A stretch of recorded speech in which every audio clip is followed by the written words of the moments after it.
So the Education Department announces the highest federal student loan interest rate hike in over a decade, which I find interesting because the president has been talking about forgiving student loans, yet not only are they still giving them out, but now they're going to charge more to borrow for college.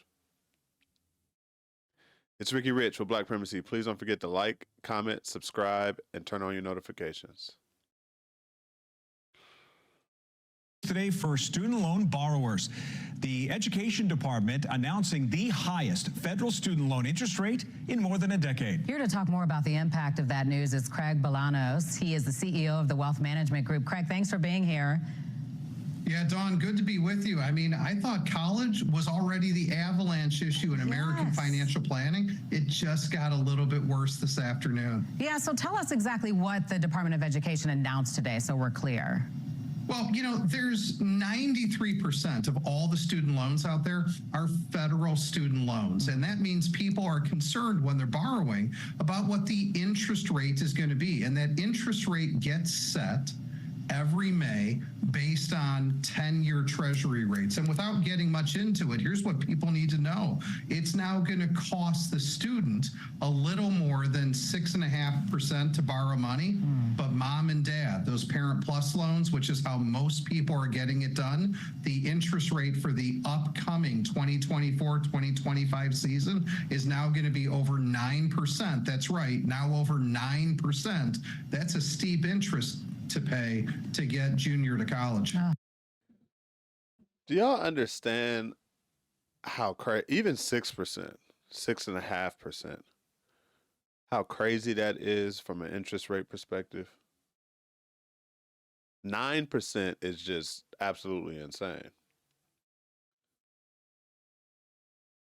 Do y'all, like, this is the reason why when we have conversations around people having $100,000 in student loan payments is just absolutely insane to me. Like, do y'all know? Like, I know people with I know a person with a few people with $100,000 in student loans. I know one person or two people with $200,000+ in student loans, and in almost every case, they are hovering just over 7% interest on those loans. Do you know that's for the people with $100,000 in student loans? That's $7,000 a year that you have to pay in interest just to keep your loans from growing further. And for those with $200,000 a year, that's $14,000 in interest a year. That's like between $5,000 and over $1,000 a month paying an interest, not even to pay the student loans off, not even to reduce the student loans, just to keep them at bay. Like, that's how insane these interest rates are, and that's how insane it is to, in this environment, still be trying to take out student loans. I don't understand why these kids are still trying to take out student loans. I get it from a perspective. I had student loans. All right. I'm not talking from a place that a place of not knowing. I get it. I get it that people want to go to school and they are willing to do whatever to go to school. And this is the reason why this education department is preying preying on those people, specifically those who don't have the money, the means to do so, right? And we don't even got to make it a race thing, right? We know that generally speaking, there is a demographic of people who are affected by this than others. We don't have to make it a race thing. It is what it is, you know. So this is just insane. It's insane that the government is claiming to want to forgive student loans, but then turn around and does things and will do things like this. This is insane.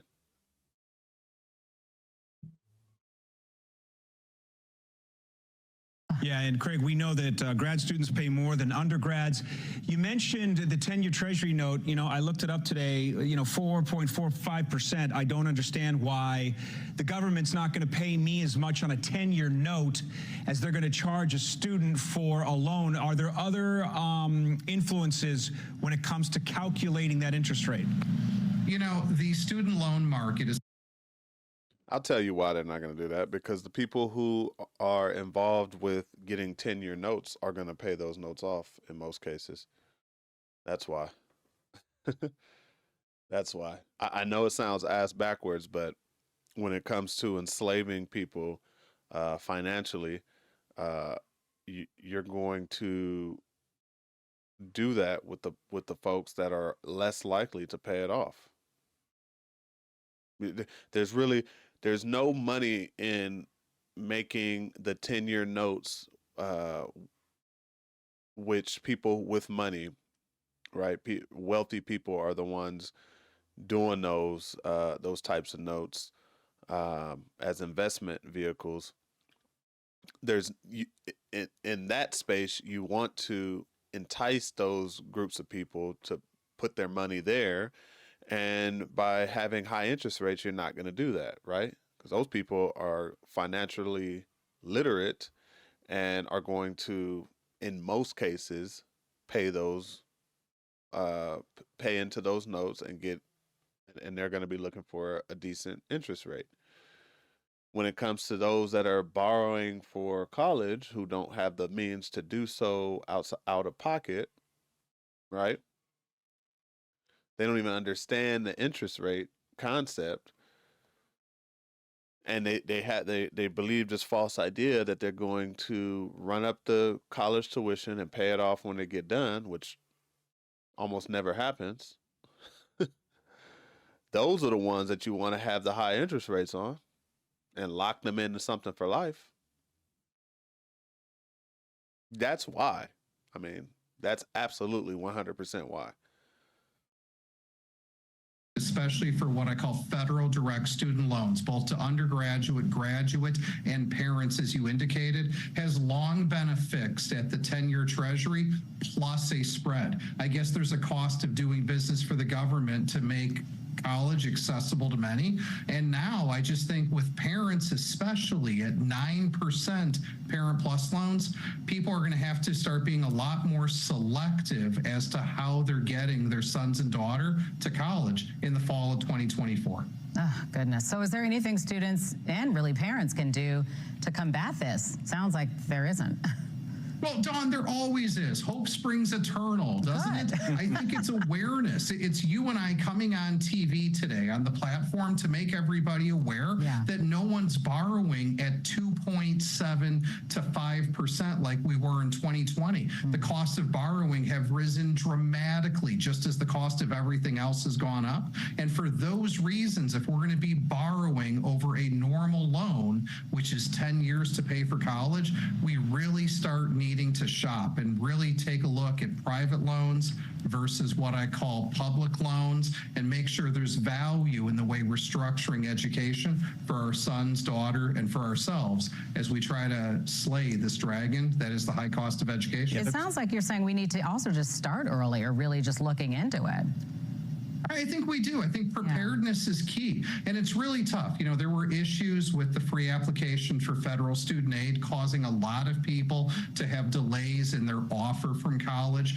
May 1st is usually what I call National Signing, National Commitment Day. I just visited with a family last night and we talked about how we're going to pay for college. The part we didn't know last night is what was it going to cost to borrow? And now we know it's going to cost just a little bit more. And we need to be very intentional with our money so that both we and the students that we love end up in a position to be successful. And that means not waking up with a financial hangover from debt that has exacerbated high interest rates. Yeah, and not living with mom and dad till you're 40 because you're paying off your student loan.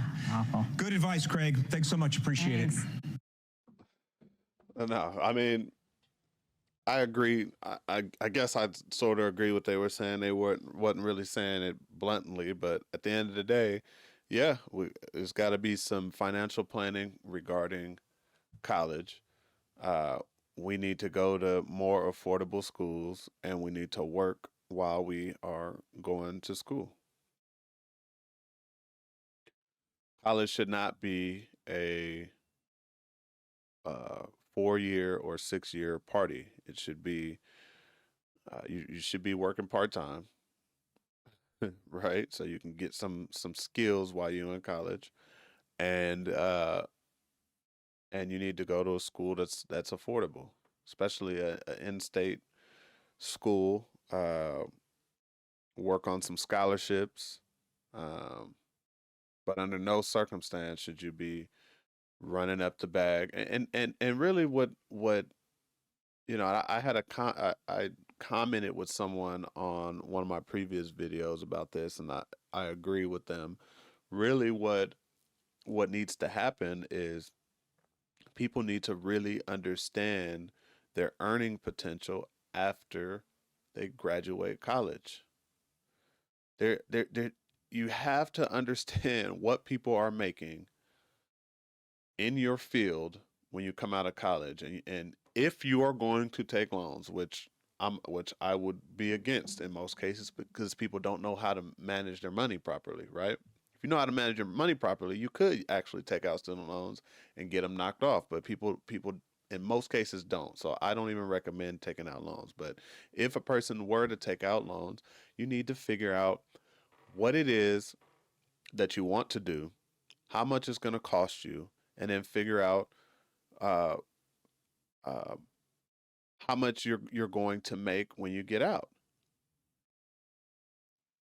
Does it make sense for you to go to $100,000 in debt for a job that's going to uh, make you 60 to 80 coming out? No, it does not. Does depending on where you're at living at, like in here in Los Angeles, does it make sense for you to go $100,000 in debt for a job that's going to make you 90 or 100 when you come out? No, it does not. It honestly does not. You'll still never pay that off. You're not gonna. You can pay it off, but generally speaking, people. I like I said, I know people $100,000 in debt, $200,000 in debt, making over $100,000 a year, and they still cannot pay that off. Mostly because cost of living is high, especially like I said, here in a place like California, you're not able to commit at 7%, 8%, 9% interest. You're not able to commit to that. That's $700 a month on top of rent, mortgage. Everybody wants to go get a new car payment. That's $1,000 a month. Like the only way that you can actually do this is to be broke in college and continue and keep that same energy when you get out of college, meaning be broke when you get out of college and take all of the money from your new found income and throw it towards your debt for 3, 4, 5 years. Can you do that? Most people can't because that's a 10-year broke plan. You're in college for 4 or 5 years and then you get out and you're still broke for 4 or 5 years trying to pay off your college. That's a 10-year plan of being broke. Most people don't want to do it. And that's the reason why most people don't need to take out student loans. That's the reason why most people are still broke 20 years after college.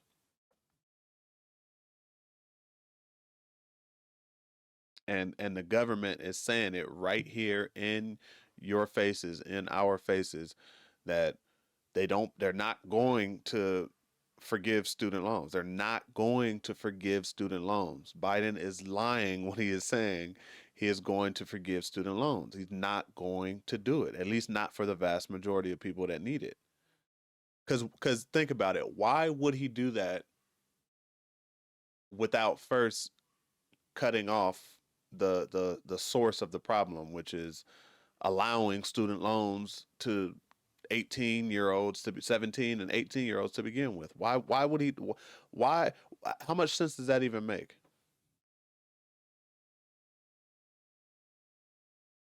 How much sense does that make if you don't cut it off from the source? It's like trying to fix a leaky pipe without turning off the water first. How much sense would that make? If there's a leak in a pipe, you got the first thing people do, if you're familiar with home construction or home repair, if there's a leaky pipe, the first thing the repair people do is they turn off the water.